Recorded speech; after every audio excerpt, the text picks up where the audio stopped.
Cette capsule vous est présentée par la boutique Maixu pour vos peluches et articles décoratifs geek, ainsi que par Evo Retro, compagnie techno-montréalaise d'accessoires de jeux vidéo. Bonjour, Gilles ici pour Ciné Techno. Je vous parle du 4K Ultra HD de V for Vendetta, le film de James McTeague qui est distribué par Warner Bros. Et met en vedette Hugo Weaving, Natalie Portman et Stephen Fry, sorti en magasin le 3 novembre 2020. Dans la société oppressante et totalitaire d'une Angleterre future, une jeune femme devient la captive de V, un homme masqué au passé trouble. V est un véritable ennemi de l'État, un terroriste assumé, qui cherche à déstabiliser le pouvoir en place. C'est avec un sens du timing assez incroyable que Warner Bros. Décide de ressortir cette production des sœurs Wachowski en ultra haute définition au moment même des élections américaines. V for Vendetta a toujours été une œuvre audacieuse, presque sulfureuse, et ce dès ses origines en tant que roman graphique. La bande dessinée d'Alan Moore, une de ses œuvres les plus marquantes, ce qui est pas peu dire de la part d'auteurs de From Hell et Watchmen, proposait un anti-héros meurtrier, anarchiste et opposant à un régime fasciste qui se voulait un petit peu une version musclée du gouvernement Thatcher du début des années 80. C'était une œuvre fondamentalement britannique dans sa conception, dans ses thèmes, autant dans sa facture visuelle qu'au niveau des idées politiques. Lorsque des producteurs américains ont décidé d'en faire une adaptation, disons que ça a surpris personne qu'Alan Moore s'en dissocie complètement. Je me rappelle très bien que la production même de ce film à l'époque faisait parler et soulevait des inquiétudes. En 2005, il faut qu'on s'en rappelle, les États-Unis étaient encore plongés dans une interminable guerre en Irak et en Afghanistan, et l'Amérique est encore traumatisée par les événements du 11 septembre 2001.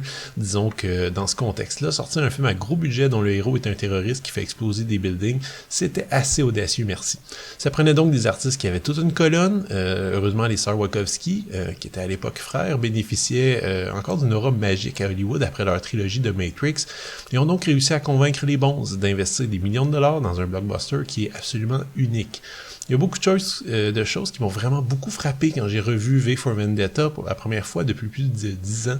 Premièrement, presque tout est étrange dans cette production. La mise en scène est élégante, mais très très terre à terre. Le contexte britannique avec un casting tout sauf glamour. Le contexte complexe et politique. L'absence presque totale de scènes d'action et la surabondance de dialogue au vocabulaire pesant. Bref, selon les recettes habituelles du bon film populaire américain, ce film aurait dû être un flop monumental, mais au contraire, le film a non seulement été un énorme succès critique et populaire à sa sortie, mais depuis ce temps-là, son iconographie révolutionnaire et ses rebondissements conspirationnistes ont servi de terreau fertile pour toute une frange de la culture populaire au 21e siècle.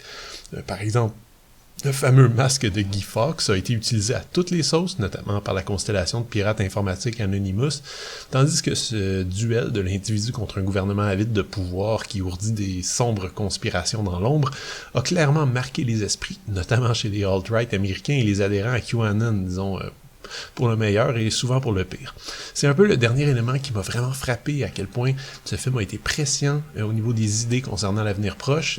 On retrouve la surveillance gouvernementale, le contexte de quarantaine à cause d'un virus dangereux, la méfiance envers les autorités, le terrorisme qui vient de l'intérieur.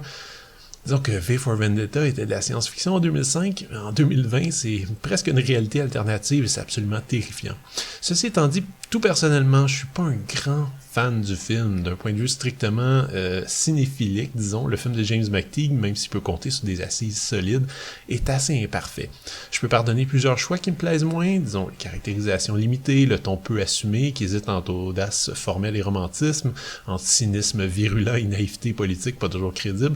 Ce que je pardonne moins, en revanche, c'est le montage expéditif qui ne laisse respirer aucune scène. C'est particulièrement flagrant lors du début, qui empêche l'ambiance de s'installer, qui permet jamais au film d'avoir le pouvoir d'évocation nécessaire.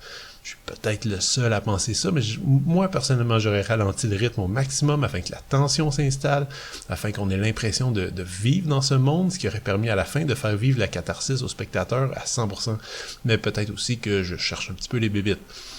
Le film est présenté sur deux disques, un en 4K Ultra HD, l'autre en Blu-ray, l'image est en 2:39 panoramique. Inutile de dire que le dépoussiérage effectué sur l'image en 4K, qui, dans le fond, par rapport au Blu-ray qui date près de 10 ans, il y a une nette différence. Les couleurs épatent, les détails abondent, le travail de restauration respecte également le grain du matériel source. Bref, on redécouvre le film.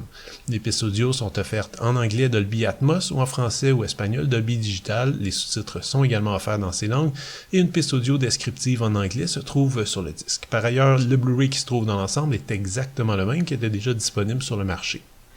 Et puisque le Blu-ray lui-même retrouve évidemment sur ce disque tous les suppléments, c'est-à-dire un mode de visionnement du film avec des featurettes intégrées, une autre série de featurettes qui porte notamment sur la conception du monde futuriste, sur l'histoire de Guy Fawkes, sur le contexte dans lequel a été publiée la bande dessinée originale, ainsi qu'un petit making-of d'environ 15 minutes. On retrouve aussi un clip musical, un sketch de Saturday Night Live avec Natalie Portman et une bande-annonce. On retrouve 3 suppléments inédits sur le disque 4K qui ont probablement davantage intéressé les fans. Il s'agit d'une entrevue avec le réalisateur James McTeague et la co-scénariste et productrice Lana Wachowski, une série d'enregistrements des auditions de Natalie Portman pour le rôle, ainsi qu'un making-of de près d'une demi-heure, produit au moment de la sortie du film. L'ensemble contient également une copie digitale. V for Vendetta reste un blockbuster atypique, verbeux, politique, qui propose une relecture fort divertissante du chef-d'œuvre d'Alan Moore. Je m'explique toujours pas tout à fait son succès énorme et son impact bien réel sur l'inconscient collectif et la culture populaire du 21e siècle, mais disons que rien que pour ça, malgré certains défauts du film, V for Vendetta aura marqué l'histoire. Cette nouvelle édition en ultra haute définition est techniquement excellente et donne une nouvelle excuse pour regarder ce film 15 ans après sa sortie. C'était Gilles, merci, bon visionnement.